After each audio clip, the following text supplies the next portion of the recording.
নিতায় নন্দিনী গঙ্গা মাধব ঘরণী, ভক্তি ভরে বন্দি তাঁর চরণ দুখানি। হইয়াছেন আর হবেন যত মহাপ্রভুর দাস, শিরে ধরি বন্দি চরণ দন্তে করি ঘাস। সমবেত ভক্তবৃন্দের চরণে আমার কোটি কোটি প্রণিপাত।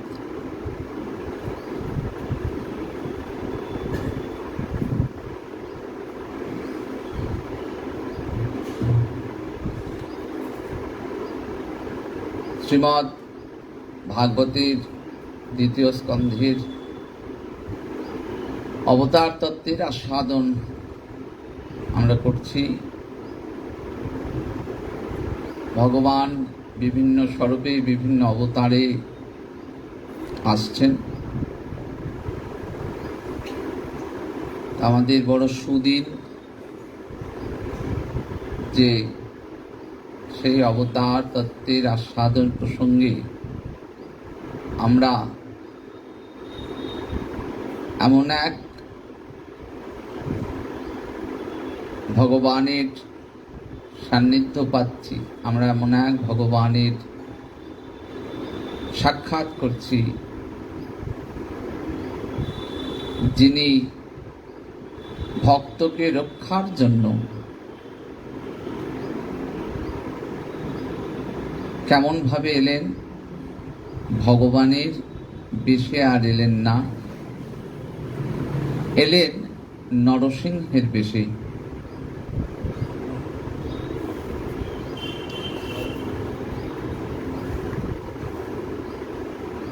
বৈশাখ মাসের শুক্লপক্ষের চতুর্দশী তিথি, এই তিথিতে আবির্ভূত হচ্ছেন ভগবান নৃসিংহদেব।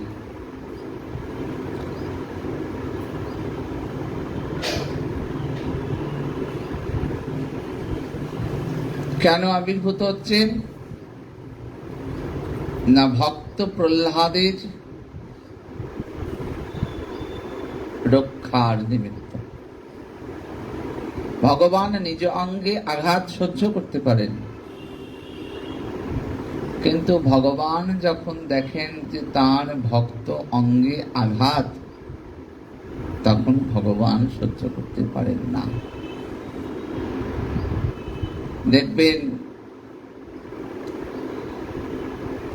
দুর্বাসা ঋষি যখন মহারাজ অম্বরীশকে আঘাত করার চেষ্টা করেছেন, গোবিন্দ তখন ভয়াল স্বরূপে আবির্ভূত হয়েছেন, সুদর্শন চক্র হয়ে আবির্ভূত হয়েছেন।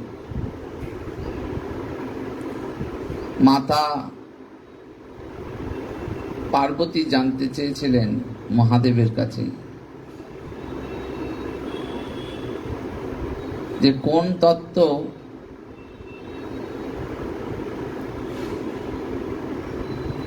আস্বাদন অধিক গুরুত্ব পায় ভগবানের তত্ত্ব ছাড়া। তখন মহাদেব জানিয়েছিলেন যে ভক্ত তত্ত্ব ভগবানের তত্ত্ব অপেক্ষা গুরুতর। শ্রীমদ্ ভাগবতের সামগ্রিক আস্বাদনের প্রায় সবটুকুই ভক্ত কথা। মহারাজ পরীক্ষিত যখন তার 7টি দিন নষ্ট করেছেন, জীবনের শেষ 7টি দিন হরিকথায় নষ্ট করেছেন, তখন এই হরিকথার মধ্যে 7 দিনই শুধু ভক্তের কথা, ভক্তের আলোচনা, ভক্ত কথা আস্বাদন। শেষ 2টি দিন গোবিন্দের কথা। ভক্ত গোবিন্দের এত প্রিয়।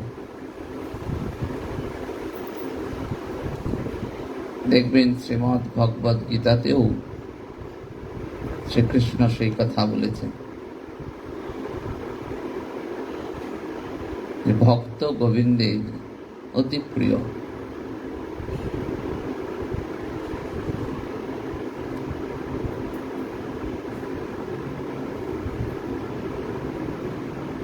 যখন নৃসিংহদেবের আগমনের কথা আমরা আস্বাদন করব, তো নৃসিংহদেব কখনোই তার ভক্ত প্রহ্লাদকে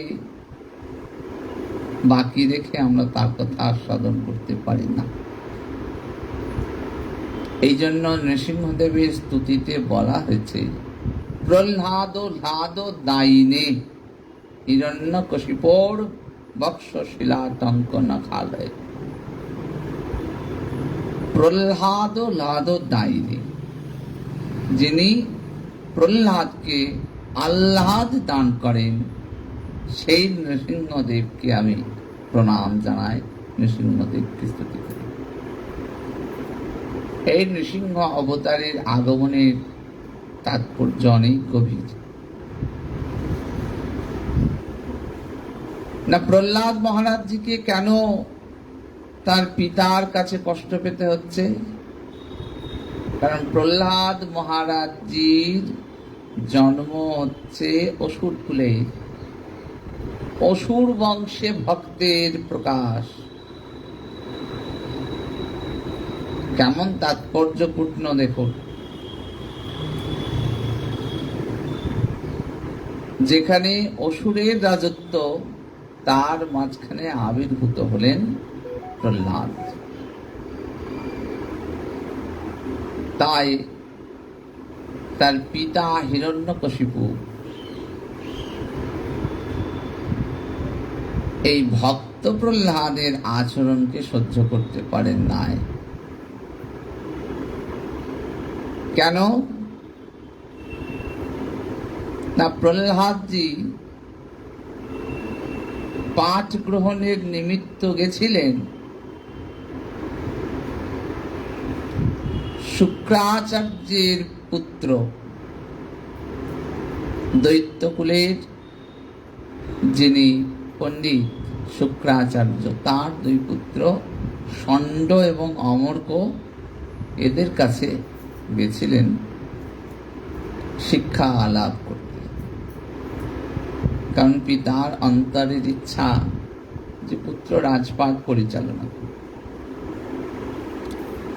এখন অসুর এই যে শব্দটি, সেই শব্দটি শাস্ত্রে ব্যাখ্যা করা হচ্ছে যে অসুর বলতে কোনো অতি মানবিক বিষয় নয়।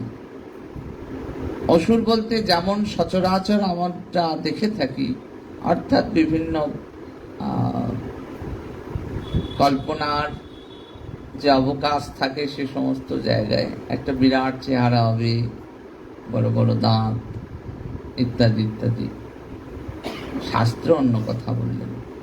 শাস্ত্র বললেন অসুর শব্দের যে ব্যুৎপত্তিগত অর্থ, তার অর্থ প্রাণপরায়ণ। যারাই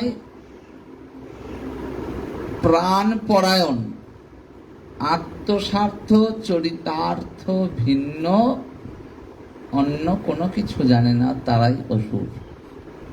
তাহলে সেই অর্থে শুধু হিরণ্যকশিপু অসুর নয়, এমন অসুর কিন্তু আমরা সকলেই, যারা আপন স্বার্থ ভিন্ন অন্য কিছুর কথা ভাবি না।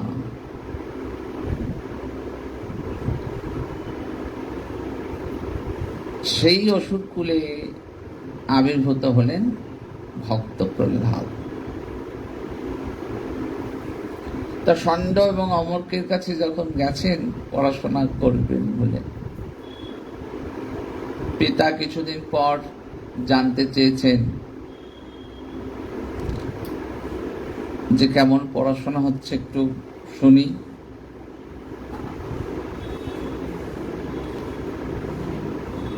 তো পুত্র এসেছেন, পুত্র প্রহ্লাদ মহারাজ এসেছেন। এসে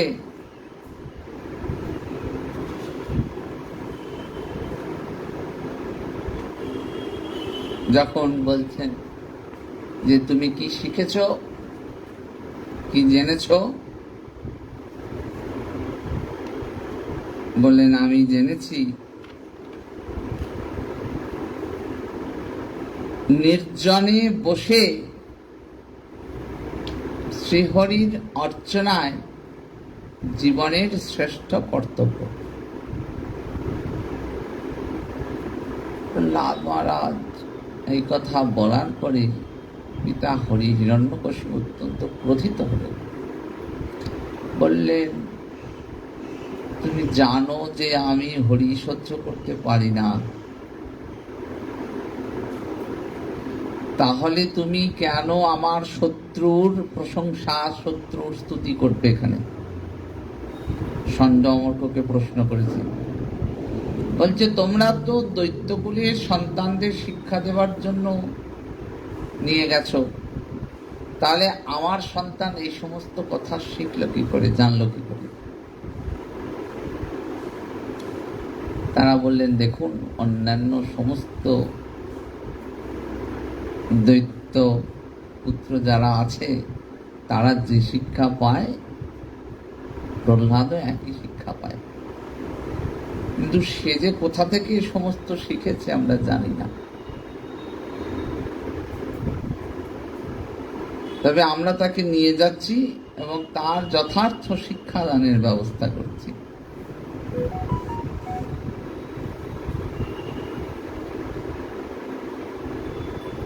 তাহলে জীবকে পরিবিমুখ করার শিক্ষাদানের ব্যবস্থা চিরকাল এই সংসারে ছিল। জীবকে হরিমুখী করা, আপন স্বরূপকে জানানোর যে শিক্ষা, সেই শিক্ষা কিন্তু কোনোদিনই এই সংসারে ছিল না। তাই আমাদের এত দুর্গতি, আমাদের এত কষ্ট। আত্মতত্ত্বের যে জ্ঞান, তা বিকশিত হওয়ার কোনো জায়গা ছিল না। আবার গেলেন প্রহ্লাদ মহারাজ, সেখানে যাওয়ার পরে প্রহ্লাদজি তো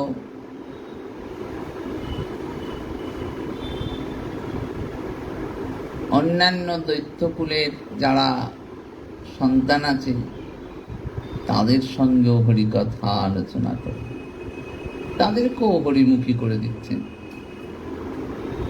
আবার পিতা নিয়ে এসেছেন কিছুদিন পরে, যে তোমায় যে পাঠিয়েছিলাম, তাহলে তুমি কি শিখলে সেটা একটু দেখি। এইবার প্রহ্লাদ মহারাজজি বললেন, শুনুন পিতা,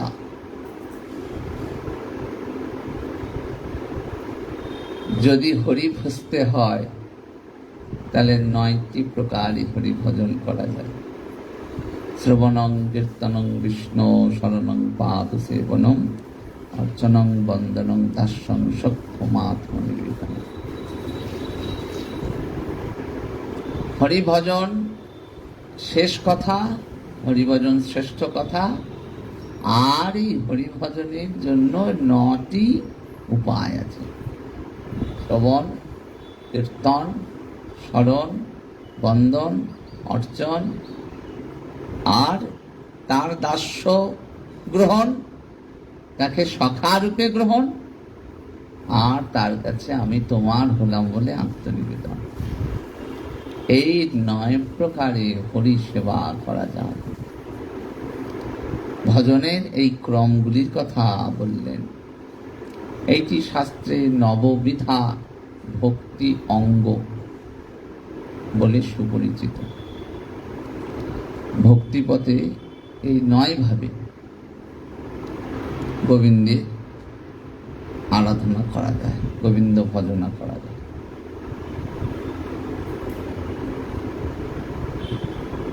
পিতা অত্যন্ত ক্রুদ্ধ হলেন, অত্যন্ত ক্ষুব্ধ হলেন। তা প্রহ্লাদ মহারাজজি এই যে ভক্তির এত নিগূঢ় তত্ত্ব জানলেন কেমন করে? তার তো জানার কথা ছিল না। আসলে প্রহ্লাদ মহারাজজির যে আবির্ভাব সেটিও ভক্ত কৃপা। কেমন করে না, হিরণ্যকশিপু তো বৈকুণ্ঠের দ্বাররক্ষী ছিলেন, জয় আর বিজয়।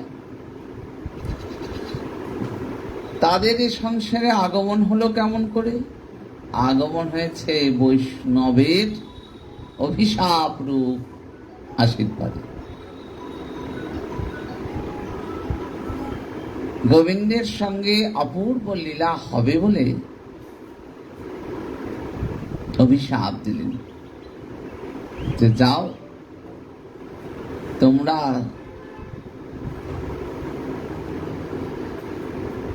জীবকুলে অসুর জনি প্রাপ্ত হও।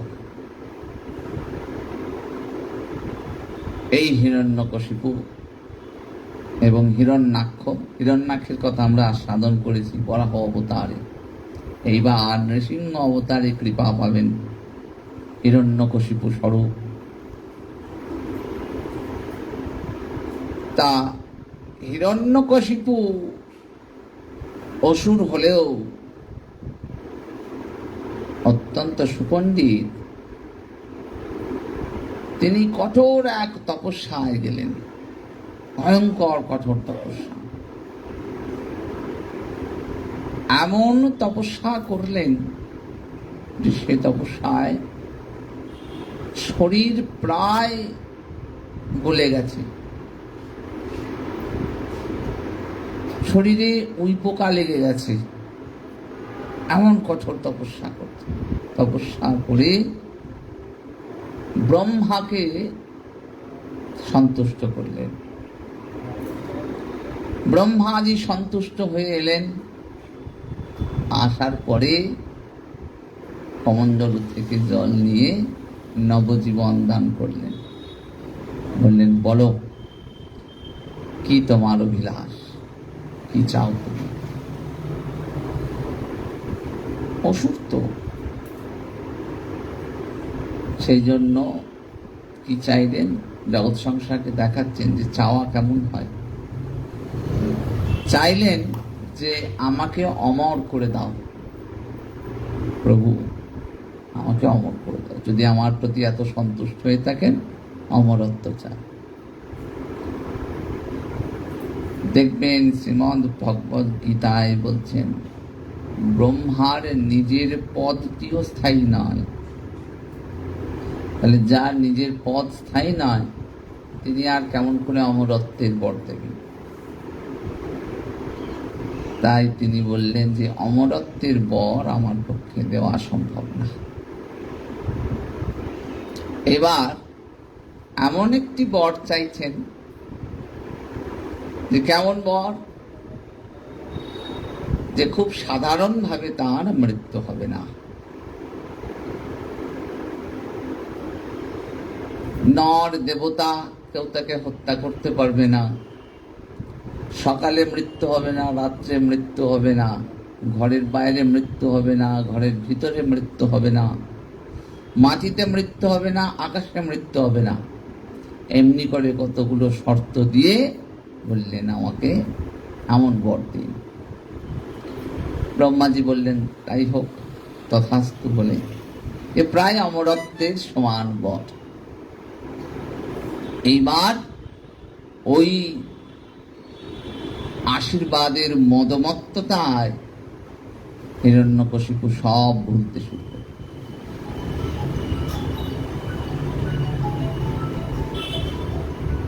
এইবার প্রহ্লাদ মহারাজজি যখন হরিগুণ গান করেছেন, তখন হিরণ্যকশিপু দেখলেন যে পুত্র হলেও এ আমার বিদ্বেষী হবে, তাই তাকে কোনোভাবেই আর বাঁচিয়ে রাখা যাবে না। কেমন পিতা একবার চিন্তা করে। এই হচ্ছে আসুরিক বুদ্ধি, আসুরি মোহ, যেখানে নিজের টুকু ছাড়া সন্তান গুরুত্ব পায় না। তাই প্রহ্লাদ মহারাজকে মেরে ফেলার জন্য, প্রাণে মেরে ফেলার জন্য তিনি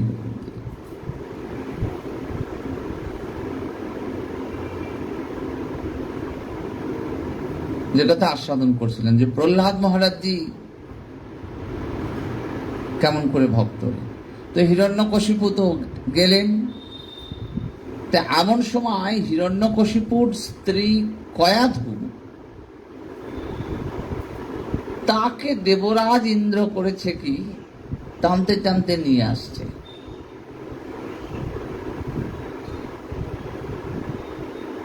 অসুরের স্ত্রী, দেবতাদের তো ক্রোধ আছেই। এমন সময় দেবর্ষি নারদের সঙ্গে ইন্দ্রদেবের দেখা। বললেন, কি করছো এটা তুমি? পরনারীকে এমন করে কেন আঘাত করছো?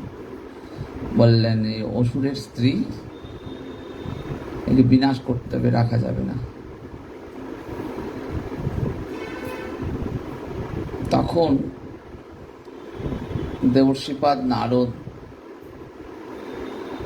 তিনি বললেন, দেখো ইন্দ্র, তুমি যাকে সাধারণ নারী এবং তার পুত্র, ভবিষ্যৎ পুত্রকে সাধারণ পুত্র বলে মনে করছো, সে কিন্তু সাধারণ নয়। সুতরাং আমি তোমায় বলছি, একে তুমি ছেড়ে দাও। ছেড়ে দিলে তখন কয়াধুকে নিয়ে গেলেন দেবর্ষিপাদ নারদ। নিয়ে গিয়ে নিজের আশ্রমে তাকে রেখে তার সেবা শুশ্রূষা করলেন এবং নিত্য ভাগবতী কথা আস্বাদন করাতেন, নিত্য। তখন কয়াধু একটি বর চেয়ে, যে ইচ্ছা প্রসবের পর। তখন দেবর্ষিপাদ নারদ বললেন, ঠিক হবে, তাই হবে মা। যতদিন তুমি চাইবে ততদিন সন্তান তোমার গর্ভে অবস্থান করবে, যেদিন তুমি চাইবে সেদিন সন্তান প্রসব হবে। এমনি করে 5000 বৎসর প্রহ্লাদজি মাতৃগর্ভে ছিলেন। হিরণ্যকশিপু যখন ফিরে আসেন, তখন লীলা করার নিমিত্ত আবির্ভূত হলেন। এমন পুত্র সন্তান, তার প্রতি পিতার এমন ক্রোধ। পিতা প্রভূত উপায়ে চেষ্টা করছেন, কখনো সমুদ্রে নিক্ষেপ করে দিচ্ছেন, মত্ত হাতির নিচে ফেলে দিচ্ছেন, আগুনে ফেলে দিচ্ছেন। এমনি করে বারংবার চেষ্টা করছেন, কিন্তু কোনোভাবেই তিনি কৃতকার্য হচ্ছেন না।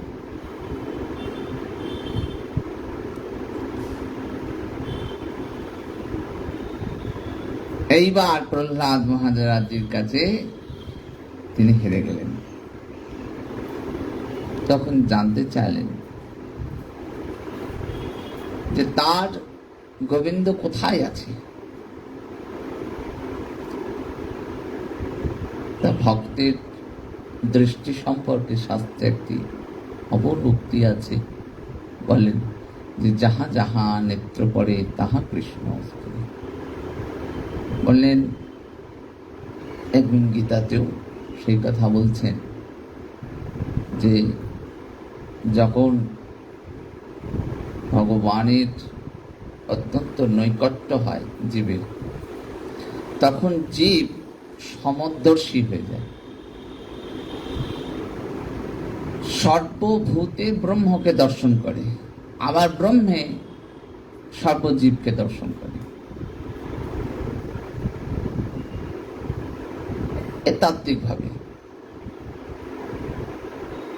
আর একটু মিষ্টি করে জানলে, যাহা যাহা নেত্র পড়ে তাহা কৃষ্ণ স্মরে। যেদিকেই দেখেন, ভক্ত সর্বত্র জানেন যে সর্বত্র তার গোবিন্দ, লীলাময় গোবিন্দ, লীলাময় পুরুষ সেখানে রয়েছেন। তখন বলেন যে কোথায় তার গোবিন্দ আছে? বললেন সর্বত্র। সর্বত্র বললেন, হ্যাঁ সর্বত্র আছে। তা সবাই কেন দেখতে পায় না? তখন একটি অপূর্ব শ্লোক প্রহ্লাদজি বলেন,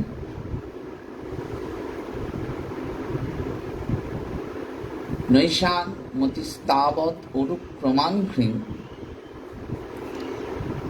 অনর্থাপগময় যদর্থ মহীয়সাং পাদরজে অভিষেকম নিষ্কিঞ্চনানাং না প্রণীত যাবৎ। বললো কেন দেখতে পাবে সবাই? মহীয়সাং নৈশাং মতিস্তাবৎ অনুক্রমাঙ্ঘ্রিং, বলে অনুক্রম বিশাল যার চরণ, গোবিন্দকে বলা হয় উরুক্রম। তিনি বলিকে আবদ্ধ করেছিলেন তার বিরাট চরণ প্রকাশ করে, তাই গোবিন্দের আর এক নাম হল উরুক্রম। নৈশাং মতি তাবৎ উরুক্রমাঙ্ঘ্রি, বললেন যতক্ষণ না উরুক্রমের চরণে মতি হয়, আর যে মতিতে অনর্থাপগময় যদর্থ, সকল প্রকারের অনর্থ দূরীভূত হয়। আর এই উরুক্রমের চরণে মতি আসবে কি করে? মহীয়সাং পাদরজ অভিষেকং নিষ্কিঞ্চনানাং, নিষ্কিঞ্চন মহীয়সাং পাদরজ অভিষেকং, নিষ্কিঞ্চন মহতের পাদরজে, চরণ রজে যতক্ষণ না আমার মাথাটা, আমার এই দেহটা মাখামাখি হয়ে যায়, অভিষেক হওয়া, একেবারে ধুয়ে যাওয়া মহতের পদরজে, নিষ্কিঞ্চন মহতের পদরজে যতক্ষণ না ধুয়ে যাবে ততক্ষণ অনুক্রমে আমার মতি স্থির হবে না। আর ওই মতি স্থির হলে কি হয়?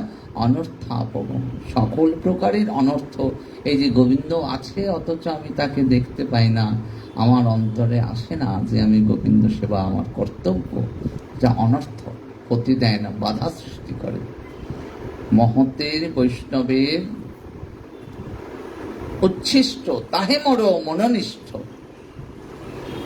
তর্পণ মোর বৈষ্ণবের নাম, বৈষ্ণবেরও পদধূলি তাহে মোর স্নান কেলি। বৈষ্ণবের পদধূলিতে স্নান করতে চায় ভক্ত, তাতে করে কি হয়? ওই অনর্থাপ, যে যে অনর্থ আছে না ভক্তি পথে, সাধন পথে যখন আটকে যায়, তখন যারা বুদ্ধিমান হয় তারা আর সরাসরি ভগবানের কাছে যেতে চায় না। তারা যারা ভগবানকে পেয়েছেন তাদের চরণখানি বক্ষে জড়িয়ে ধরে, বলে একবার কৃপা করো, তুমি বলে দিলেই হবে, তুমি যদি একবার কৃপা করো ও ভগবান আমার হবেই হবে।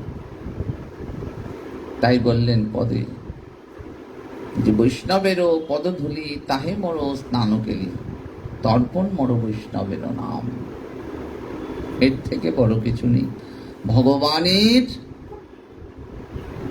অর্চন বন্দন অপেক্ষা মদ ভক্ত পূজাভ্যধিকা, যে আমার থেকে আমার ভক্তের পূজাটা অধিক। যদি ভগবানকে পেতে হয়, ভগবানের ভক্তের সেবা আগে হবে, ভক্তের পূজা আগে হবে, পরে ভগবানের সেবা পূজা।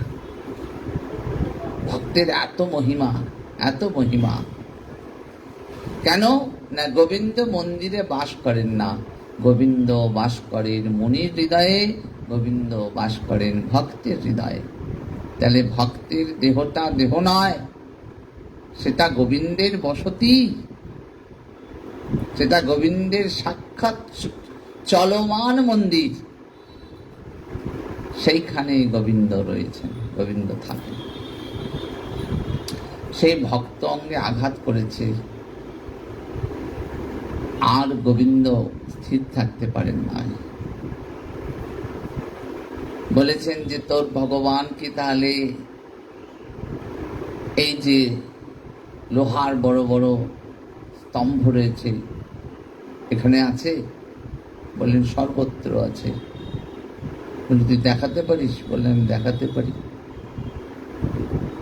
এইবার নৃসিংহদেবকে তিনি ডেকেছেন, গোবিন্দকে ডাকছেন, আকুল প্রাণে ডাকছেন, আকুল হয়ে ডাকছেন।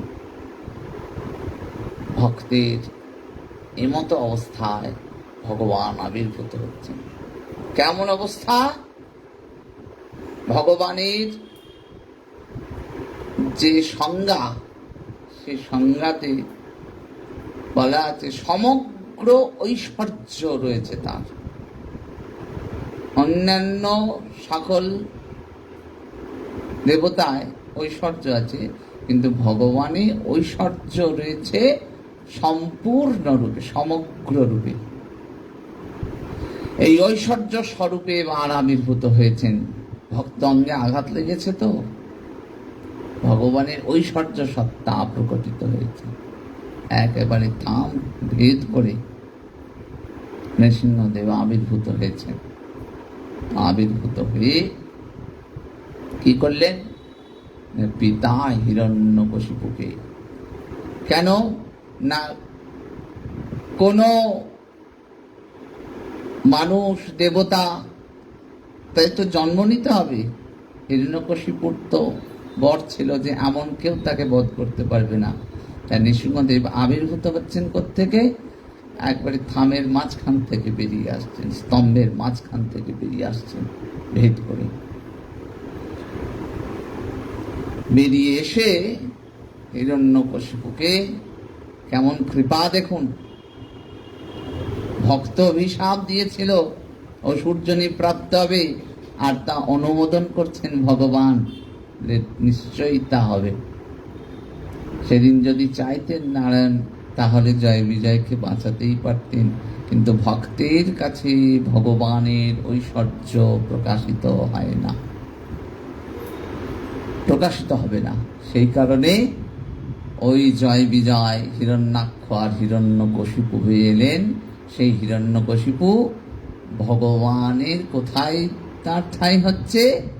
উরুতে বসাচ্ছেন। উরুতে রেখে কেমন করে হত্যা করছেন? তব কর কমলবরী নখম অদ্ভুত শৃঙ্গম।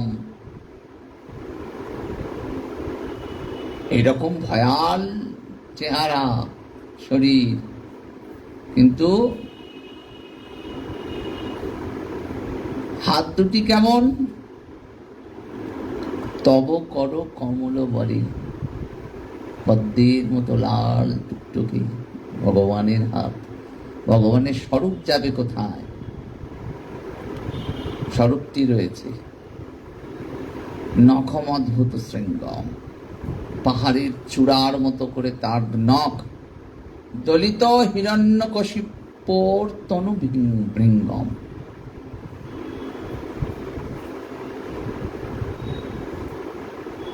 আর সেখানে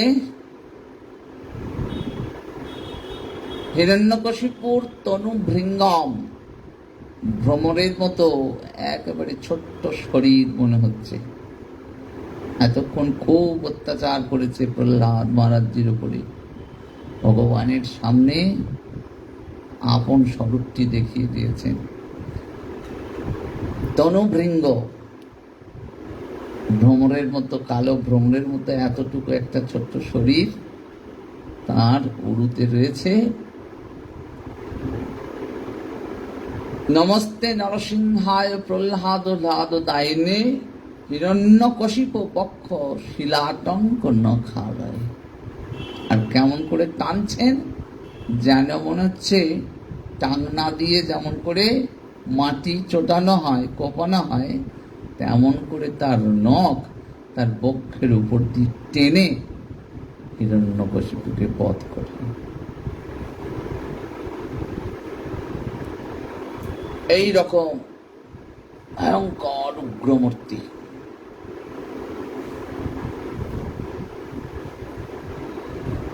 উগ্রং বীরং মহাবিষ্ণু, যে নরসিংহ কবচ আছে, নৃসিংহ কবচ আছে, সেখানে তার স্বরূপ যখন ব্যাখ্যা আছে না, সেখানে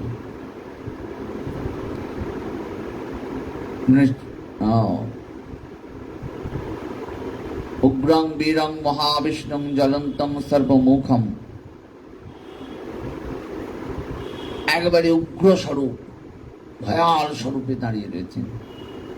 নৃসিংহং ভীষণং ভদ্রং মৃত্যুর মৃত্যুর নমামহম, মৃত্যুর মৃত্যু বলে মনে হচ্ছে, এত ভয়াল।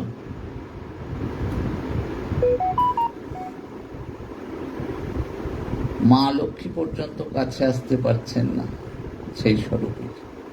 প্রহ্লাদ মহারাজ ভয়ে কাঁপছে থর করে। এই ভগবানকে তো ডাকেন নাই। এরপর যখন স্তুতি করছেন প্রহ্লাদ মহারাজজি, গিয়ে ভগবানের সামনে যখন দাঁড়িয়েছেন, প্রহ্লাদ মহারাজজির মাথায় যেই হাতটি রেখেছেন, সঙ্গে সঙ্গে তখন গোবিন্দ শান্ত হয়ে গেলেন।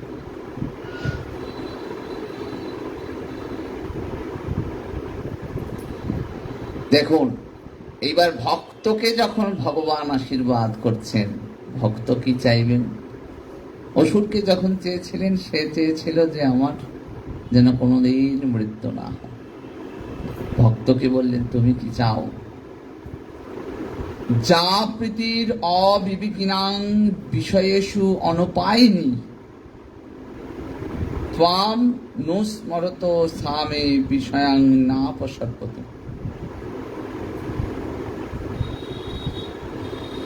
বলেন, বিষয়ী লোকের কি হয়, আসুরি লোকের কি হয়?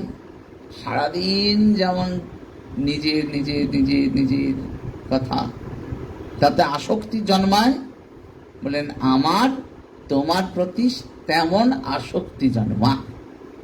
বিষয়ী লোকের যেমন বিষয়ের প্রতি আসক্তি জন্মায়, ওগো ভগবান, ওগো গোবিন্দ, তোমার প্রতি আমার তেমন আসক্তি জন্মায়।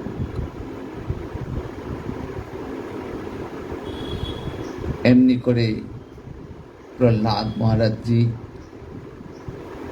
নৃসিংহদেবকে তুষ্ট করেন, নৃসিংহদেবকে শান্ত করেন। সে নৃসিংহ চতুর্দশীতে প্রহ্লাদ মহারাজজি এবং নৃসিংহদেবের অপূর্ব লীলা সম্পাদিত হয়।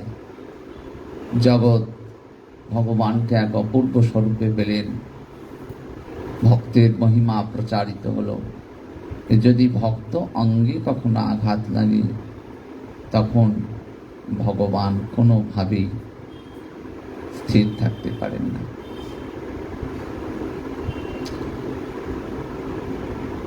আজকের তিথিটি বৈষ্ণবীয় মর্যাদায় অত্যন্ত তাৎপর্যপূর্ণ। এই ভক্ত ভগবানের লীলা সম্পাদনে আর এক ভক্ত স্বরূপ আবির্ভূত হচ্ছেন। তিনি হলেন শ্রীনিবাস আচার্য প্রভু। গৌর স্বরূপে, গৌর অবতারে আচার্য প্রভু আবির্ভূত হচ্ছেন। যেমন মাতা কয়াধুর গর্ভে আবির্ভূত হলেন ভক্ত দেবর্ষী নারদের কৃপায়, তেমন গৌর হরির চৈতন্য মহাপ্রভুর নিজের মুখোদ্ভূত কৃপায় আবির্ভূত হবেন শ্রীনিবাস আচার্য প্রভু। পিতা গঙ্গাধর গৌর হরির চরণ দর্শনের নিমিত্ত অন্তর অত্যন্ত ব্যাকুল হয়েছে। কি করলেন না, নীলাচলে গেছেন গৌরহরিকে সাক্ষাৎ করবেন বলে। আর মা, তার স্ত্রী হচ্ছেন লক্ষ্মীপ্রিয়া দেবী।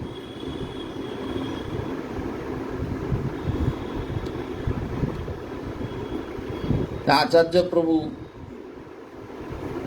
গঙ্গাধর পণ্ডিত যখন সেখানে গেছেন,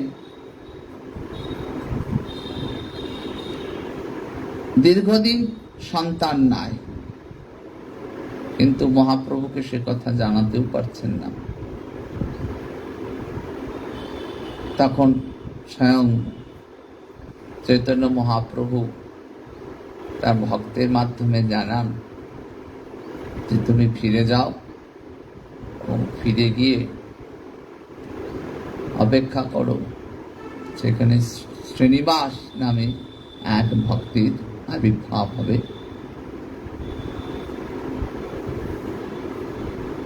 তা ফিরে আসেন তারা। ফিরে আসার পরে শ্রীনিবাস আচার্য প্রভুর আবির্ভাব ঘটে। কাটোয়ার কাছে চাকুন্দি বলে একটি জায়গা আছে, এই চাকুন্দিতে আচার্য প্রভুর জন্ম।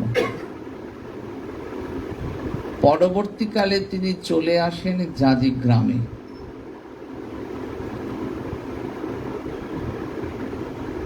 কাটোয়া থেকে কাছে, শ্রীমন মহাপ্রভুর সন্ন্যাস ভূমি কাটোয়া, শ্রীধাম কাটোয়া, সেখান থেকে খানিকটা দূরেই জাজি গ্রাম, সেখানে চলে আসেন আচার্য প্রভু। প্রচুর লীলা সম্পাদিত হয় সেখানে। শ্রীখণ্ড, তার পাশেই শ্রীখণ্ড, নরহরি সরকার ঠাকুরের শ্রীপাঠ, সেখানেও লীলা সংঘটিত হচ্ছে। তো শ্রীনিবাস আচার্য প্রভু যখন জানতে পারেন যে তার আবির্ভাবের পরে আর মহাপ্রভু নেই, অত্যন্ত ব্যথিত হলেন। তিনি বৃন্দাবনে যান। বৃন্দাবনে গিয়ে গোস্বামীগণের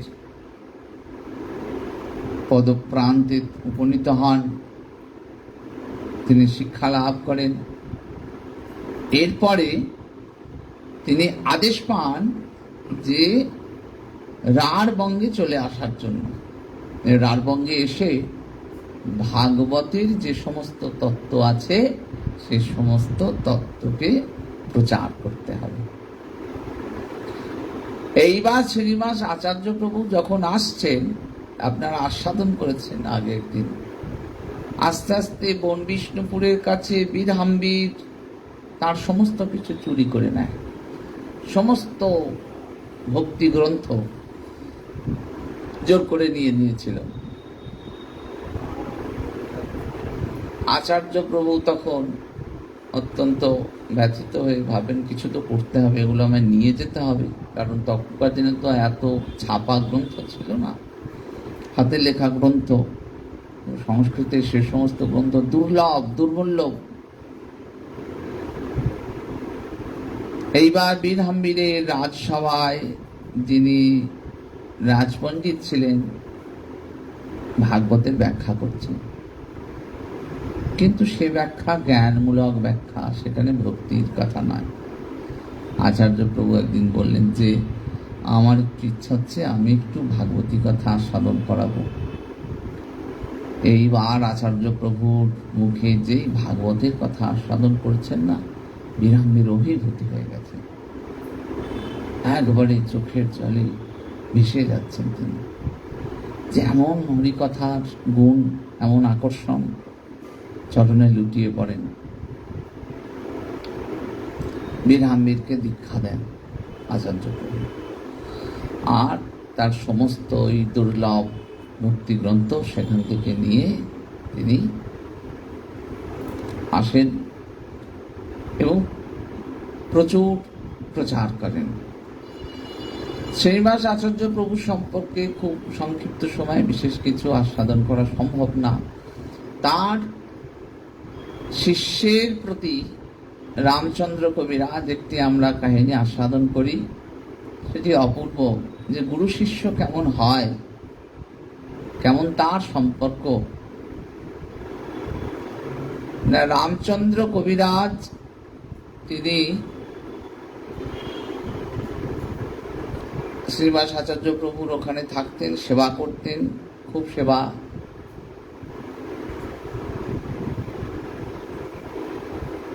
আর সেইখানে আসতেন নরোত্তম দাস ঠাকুর,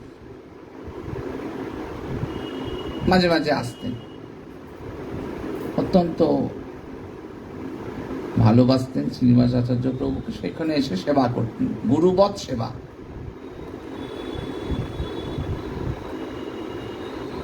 একদিন হয়েছে কি, রামচন্দ্র কবিরাজের বিয়ে হয়েছে কিন্তু বাড়ি যায় না, গুরুদেবকে ছেড়ে এক মুহূর্তের জন্য সেবা ত্যাগ করে যেতে চান না।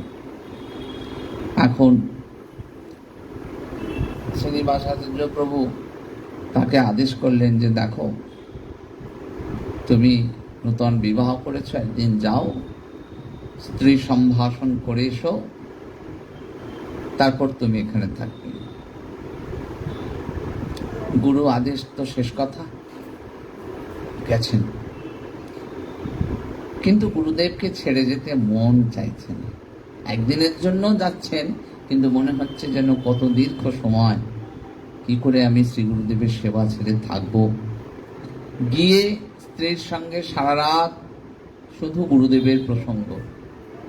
যখন ফিরে চলে আসছেন, মাঝ রাস্তায় এসে তার মনে হলো গুরুদেব আদেশ করেছিলেন স্ত্রী সম্ভাষণ করতে, তাহলে আমার তো গুরু বাক্য রক্ষা হলো না। আবার মাঝ রাস্তা থেকে ফিরে গেলেন। ফিরে গিয়ে স্ত্রীকে আলিঙ্গন করে তারপরে তার কাছ থেকে বিদায় নিলেন। এখন ফিরে আসার সময় তার অঙ্গে একটু সিঁদুর লেগে গেছিল। আচার্য প্রভুর কাছে এসেছেন, আর নরোত্তম দাস ঠাকুর সেখানে জমিদারের ছেলে নরোত্তম ভক্তিতে ডগমগ ঝাঁট দিচ্ছেন। যখন এসেছেন, তার ওই রকম শরীর দেখে তাকে অত্যন্ত ভর্ৎসনা করে যে তুমি স্নান না করে চলে এসেছো এরকম মন্দিরে, তুমি গুরু সেবা করতে এসেছো, তুমি সেবার কিছু জানো না বলে ঝাঁটা দিয়ে মেরেছেন। তখন তিনি ভাবছেন যে সত্যি তো, এটি বৈষ্ণবীয় দীনতা, বৈষ্ণবের চরিত্রে দীনতা এক অপূর্ব অলঙ্কার স্বরূপ, যে আমার তেরম করা উচিত হয়নি, চলে গেছে। এমন করে যখন আচার্য প্রভু স্নানের সময় হয়েছে, নরোত্তম দাস ঠাকুর এসে তিনি কি করবেন, একটু যখন তার সেবা করছেন, শরীরে সেবা করছেন, দেখছেন আচার্য প্রভুর পিঠে একেবারে সেই ঝাঁটার লম্বা লম্বা দাগ পড়ে গেছে। হাওয়াও করে কাঁদছেন নরোত্তম ঠাকুর। তখন বুঝতে পারলেন যে শিষ্যের প্রতি গুরুদেবের যে ভালোবাসাটা, যে কৃপাটা, সেটা কতখানি গভীর। যেমন করে হরিদাস ঠাকুরকে মারছেন, আর মহাপ্রভু সে আঘাত নিচ্ছেন, নিজ অঙ্গে সে আঘাত নিয়েছেন। শ্রীনিবাস আচার্য প্রভু সেই গৌর স্বরূপেই আবার গৌরহরি যখন এখানে লীলা সম্বরণ করে চলে যাচ্ছেন, ওই আচার্য প্রভুর মধ্যে দ্বিতীয় গৌর কলেবর বলা হয়। শ্রীনিবাস আচার্য প্রভুকে দ্বিতীয় গৌর কলেবর বলা হয়েছে।